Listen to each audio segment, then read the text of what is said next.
पुराने चीन की एक घटना है।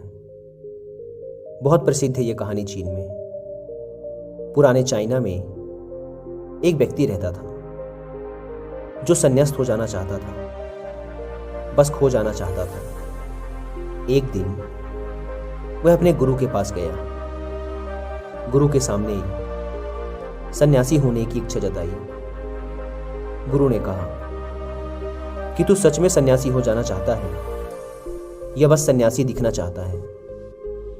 उस व्यक्ति ने कहा कि जब सन्यासी ही होने आया हूं तो दिखने का क्या करूंगा, मैं तो सन्यासी ही होना चाहता हूं।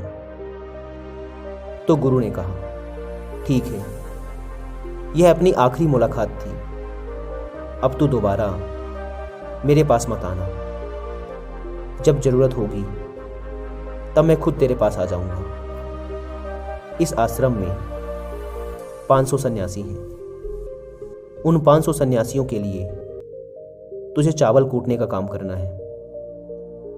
ऐसा कहा जाता है कि वह सन्यासी अगले 12 वर्षों तक चौखट के पीछे एक हल्के अंधेरे से कमरे में बस चावल ही कूटता रहा। 500 सन्यासी थे उस आश्रम में। वह सबके लिए चावल कूटता, सुबह से उठता, चावल कूटता रहता, रात थक जाता तो सो जाता। 12 वर्ष बीत गए। वह फिर कभी दोबारा गुरु के पास नहीं गया। उसने भरोसा कर लिया था कि जब गुरु ने कह ही दिया है कि जरूरत पड़ने पर वे खुद आ जाएंगे तो बात ही खत्म हो गई। शुरुआत में तो उसके मन में कई तरह के विचार चलते रहते, लेकिन जब पूरे दिन बस चावल ही कूटना है तो विचार करके भी क्या फायदा। धीरे धीरे उसके मन से विचार भी विदा होने लगे। वह बस सुबह उठने से लेकर रात सोने तक चावल ही कूटता रहता। जब गुरु ने कह ही दिया था कि तुझे चावल ही कूटना है तो बस सारे प्रश्न ही खत्म। गुरु ने कहा है तो सही ही कहा होगा। 12 वर्षों तक चावल कूटते कूटते उसके मन में विचार आने ही बंद हो गए। मन एकदम शांत और खाली हो गया। ना कोई विचार, ना कोई उलझन, ना कोई अड़चन। सीधा सा काम। सुबह उठता, चावल कूटता रहता, रात होती तो सो जाता। पिछले 12 वर्षों से यही उसकी दिनचर्या बन चुकी थी। विचार मुक्त होकर वह बस अपना काम करता रहता। 12 साल बीत जाने के बाद गुरु ने घोषणा की कि मेरे जाने का समय आ चुका है। जो भी व्यक्ति मेरा उत्तराधिकारी बनना चाहता हो वो आज रात मेरे कमरे की दीवार के बाहर 4 पंक्तियां लिख जाए, जिसमें जीवन का सत्य उजागर हो, जिसमें उसका और उसके विचारों का सत्य उजागर होता हो। लेकिन ये विचार उसके खुद के होने चाहिए। यह उसका खुद का अनुभव होना चाहिए।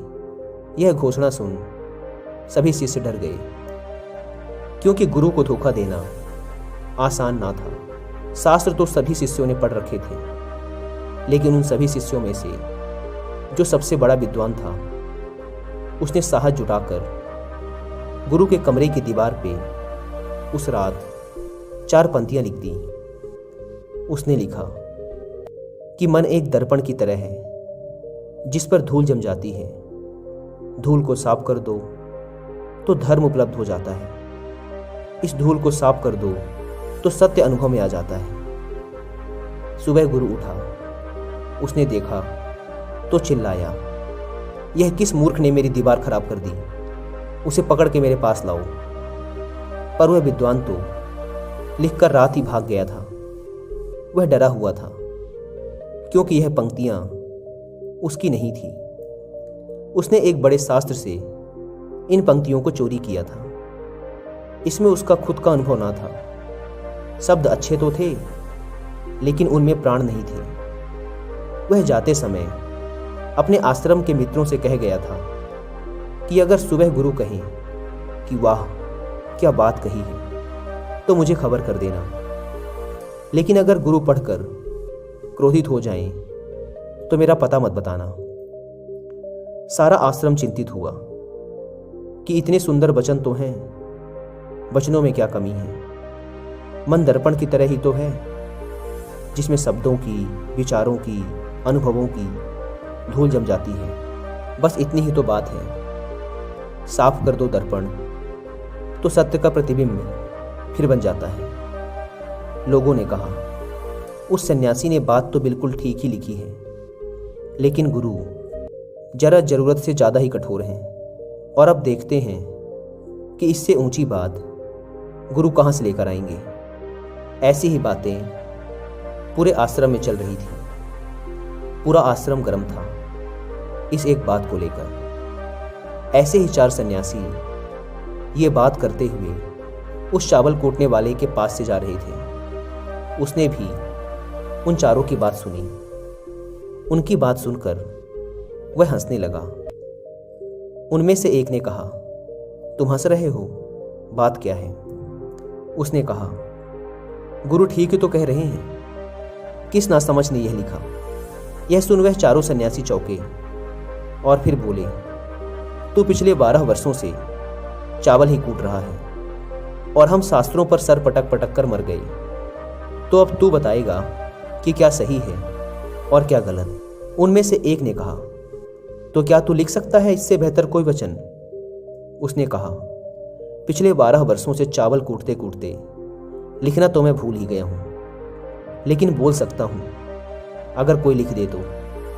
लेकिन एक बात याद रहे, उत्तराधिकारी बनने की मेरी कोई इच्छा नहीं है। अगर इस लिखने की वजह से मुझे उत्तराधिकारी बनना पड़े तो मैंने कान पकड़े, मुझे लिखवाना भी नहीं है।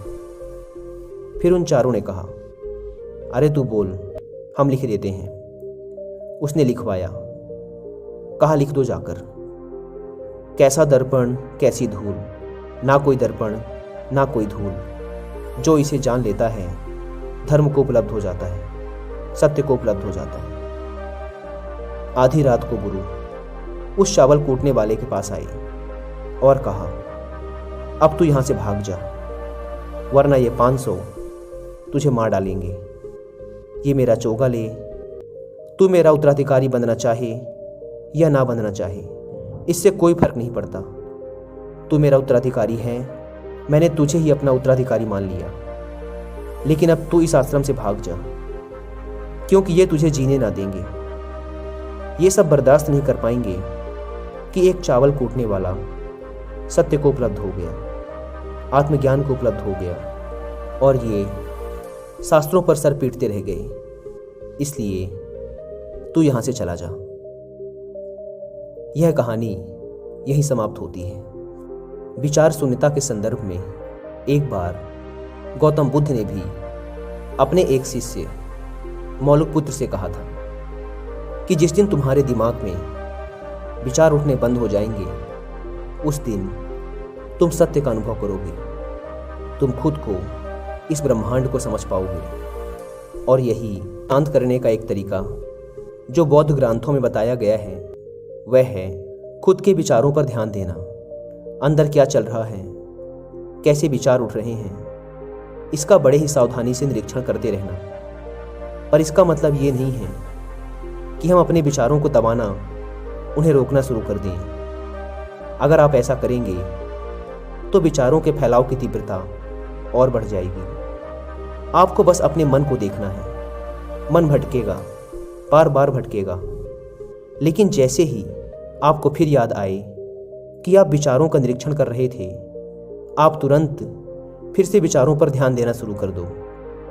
शुरुआत में आपको काफ़ी परेशानी आएगी और मन बार बार भटकेगा भी, लेकिन कुछ दिनों बाद आप देखेंगे कि अब आप काफ़ी लंबे समय तक अपने विचारों को ऑब्जर्व कर पा रहे हैं। हर तरह के अच्छे बुरे विचार मन में आ रहे हैं, जा रहे हैं, लेकिन आप विचारों के साथ कोई छेड़खानी नहीं कर रहे हैं। धीरे धीरे आपके मन में विचारों के उठने की तीव्रता कम होती चली जाएगी।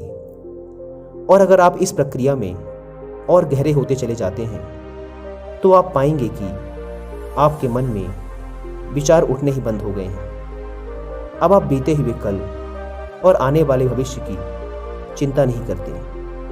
अब आप वर्तमान में जीते हैं और जो भी अभी इस समय आपके सामने है, आप केवल उसी पर ही अपना ध्यान केंद्रित करते हैं।